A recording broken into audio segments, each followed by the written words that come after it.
Assalamualaikum warahmatullahi wabarakatuh. Perkenalkan, nama saya Lina Gustiana, NIM 1901040013 dari Prodi PPSI 7A. Di sini saya akan memaparkan atau mempresentasikan hasil dari analisis artikel saya mengenai analisis konstruktif makna leksikal bahasa Jawa Ngapak, dialek Banjarnegara dengan dialek Cilacap, anak kos atau anak indekos Pandawa 51 UMP dan implementasinya pada pelajaran bahasa Indonesia. Yang pertama yaitu bagian abstrak. Penelitian ini sendiri menggunakan pendekatan metode deskriptif kualitatif dengan fokus penelitian analisis konstruktif makna leksikal pada bahasa Jawa Ngapak, anak atau mahasiswa Indekos Pandawa 51 UMP dari Banjarnegara dan juga Cilacap, berupa makna leksikal, bentuk dan makna yang sama, dan juga makna leksikal bentuk berbeda namun maknanya sama. Dari hasil penelitian ditemukan adanya 10 kosakata makna leksikal dengan bentuk dan makna yang sama, dan 5 kosakata makna leksikal bentuk berbeda namun maknanya sama. Selain itu, dalam implementasinya dalam pelajaran bahasa Indonesia sendiri, analisis konstruktif dalam bertujuan untuk memudahkan pendidik dalam menyusun strategi untuk meminimalisir kesalahan berbahasa Indonesia pada peserta didik mengenai bahasa pertama dan juga bahasa kedua.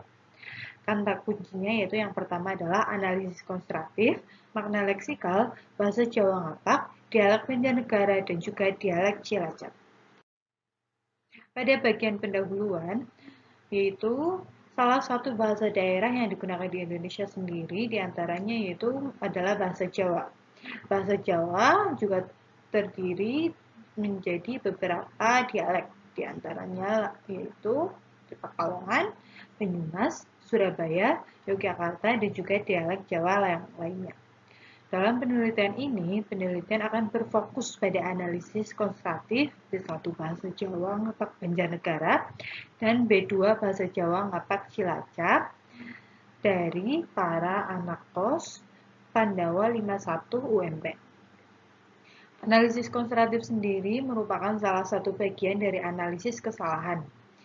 Jika analisis kesalahan melihat kesalahan secara umum, maka analisis konstruktif melihat kesalahan secara khusus. Dikatakan demikian sebab analisis konstruktif melihat kesalahan dengan cara membandingkan antara B1 dan juga B2. Pada bagian metode penelitian ini menggunakan pendekatan metode deskriptif kualitatif. Sumber data yang diperoleh dari hasil wawancara yang berasal dari mahasiswa Indekos Pandawa 51 UMP yang berasal dari daerah Cilacap dan juga dari Banjarnegara. Data objek penelitian berupa data tertulis dari hasil wawancara pada para mahasiswa tersebut. Teknik pengumpulan data yang digunakan dalam penelitian ini adalah teknik studi pustaka dengan memanfaatkan jurnal dan juga buku serta dengan mencatat hasil wawancara yang dilakukan oleh peneliti. Dari kosakata yang telah didapatkan, dari makna leksikal bahasa Jawa, dialek anak Indekos Pandawa 51 UMP, Banjarnegara dan juga Cilacap, kemudian dicatat dalam bentuk tabel. Dan selanjutnya, tahap pengklasifikasian data. Hasil dan pembahasan pada bagian ini dibagi menjadi dua, yaitu yang pertama adalah analisis kosakata makna leksikal, sedangkan yang kedua yaitu implementasinya terhadap pelajaran bahasa Indonesia. Yang pertama saya akan membahas mengenai hasil pembahasan dari analisis kosakata makna leksikal, dialek Banjarnegara dan juga Jawa dialek Cilacap pada anak Indekos Pandawa 51 UMP. Di sini juga dibagi menjadi dua. Yang pertama yaitu analisis kosakata makna leksikal yang mempunyai bentuk dan makna yang sama antara bahasa Jawa dialek Banjarnegara dan juga Jawa dialek Cilacap pada anak Indekos Pandawa 51 UMP. Di sini kita dapat melihat tabel atau grafik yang telah saya buat. Yang pertama adalah bahasa Jawa dialek Banjarnegara. Makna leksikalnya sendiri yaitu ada 10. Di antaranya yaitu yang pertama adalah jari, yang kedua alis, ketiga aku, kamu, tidak, kakak perempuan, sebentar, memberi, mencari, dan juga sampai. Yang pertama yaitu makna leksikal dari bahasa Jawa dialek Banjarnegara atau bisa diistilahkan menjadi B1. Dialek Banjarnegara jari yaitu jentik, sedangkan alis yaitu alis, aku, nyong, kamu kowe, tidak ora, kakak perempuan bakayu, sebentar sedela, memberi aweh, mencari golet, sampai gutul. Sedangkan bahasa Jawa dialek Cilacap atau B2-nya yaitu dari makna leksikal jari yaitu jentik, alis-alis, aku nyong, kamu kowe, tidak ora, perempuan bekayu, sebentar sedela, memberi aweh, mencari golet, dan sampai yaitu gutul. Bahasanya yaitu yang pertama pada kata jari memiliki makna dan bentuk leksikal yang sama. Pada dialek Banjarnegara disebut jentik. Dialek Cilacap juga disebut jentik. Yang kedua yaitu pada kata alis juga mempunyai makna dan juga bentuk leksikal yang sama. Pada dialek Banjarnegara disebut alis, sedangkan Cilacap disebut juga alis yang berarti bulu atau rambut yang tumbuh di atas daerah mata. Atau ini alis. Yang ketiga yaitu pada dialek Banjarnegara nyong dan dialek Cilacap nyong memiliki bentuk dan makna yang sama yang berarti aku.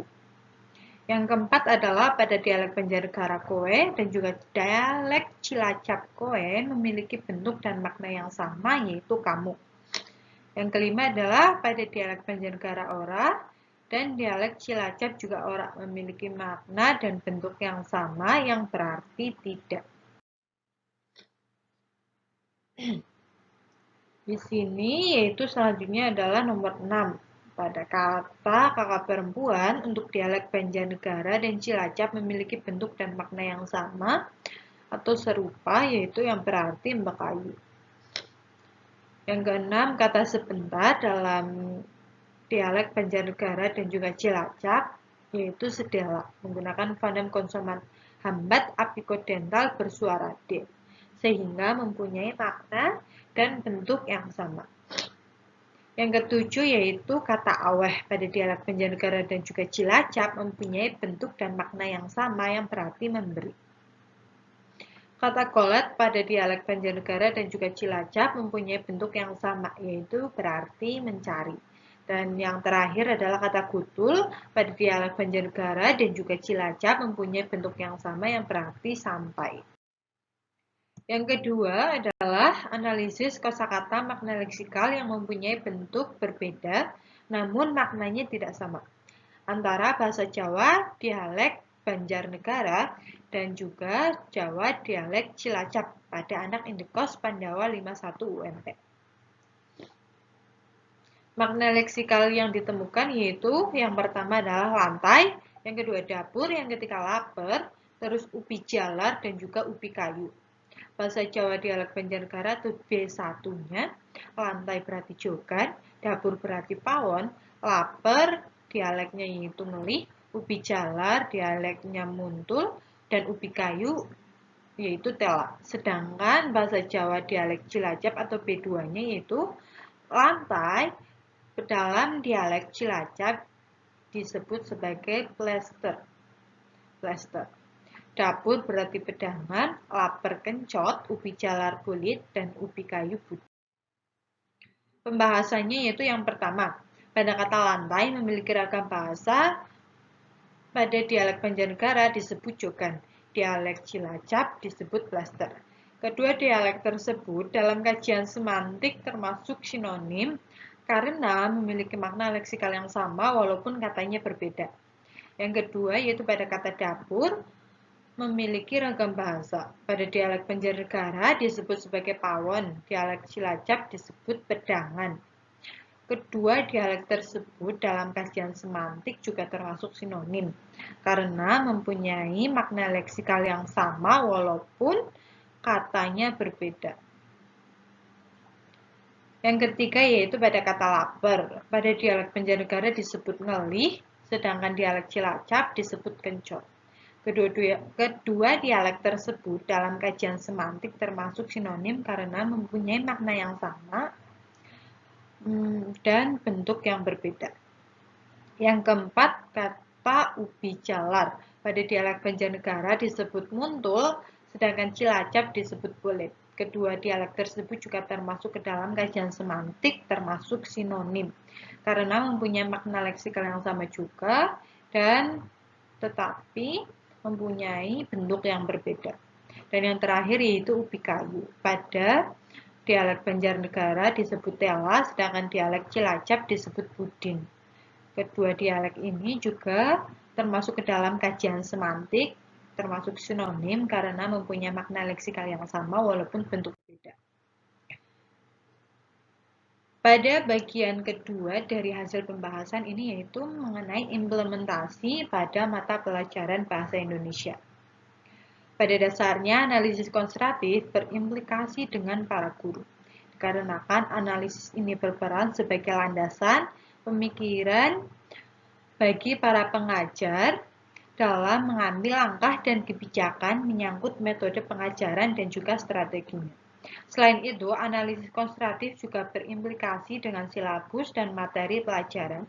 Hal ini dikarenakan dalam pemerolehan bahasa kedua oleh para peserta didik dapat pertimbangkan dengan menggunakan analisis konstruktif untuk meminimalisir adanya kesalahan berbahasa Indonesia pada peserta didik di dalam pelajaran bahasa Indonesia sendiri.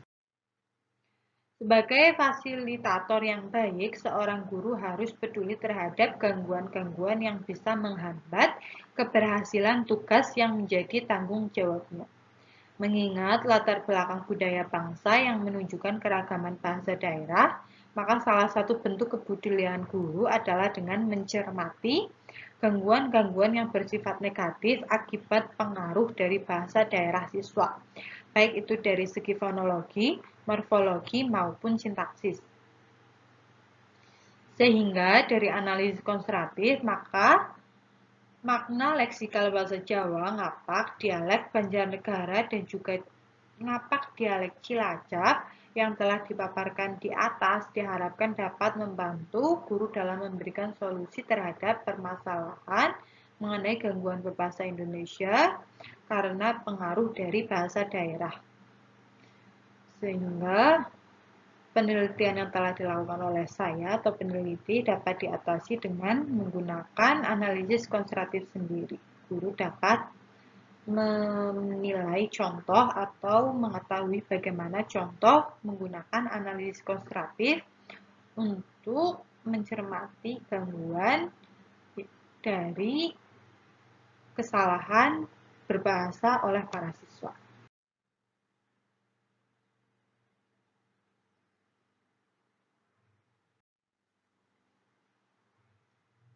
Kesimpulannya yaitu dari penelitian ini maka telah ditemukan kosakata antara bahasa Jawa dialek anak Endekos Pandawa 51 UMP dari Banjarnegara dengan dialek Endekos Pandawa 51 dari Cilacap yang ternyata mempunyai variasi leksikal berupa kosakata yang mempunyai bentuk dan makna yang sama antara B1 dan juga B2 sebanyak 10 sampel kosakata dan juga masih banyak lagi.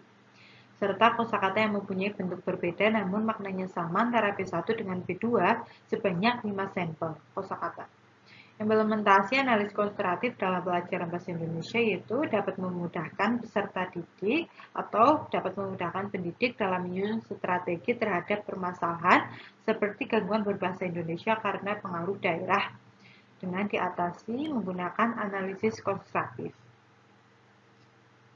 Sekian pemaparan dan presentasi dari saya. Kurang lebihnya mohon maaf. Wassalamualaikum warahmatullahi wabarakatuh.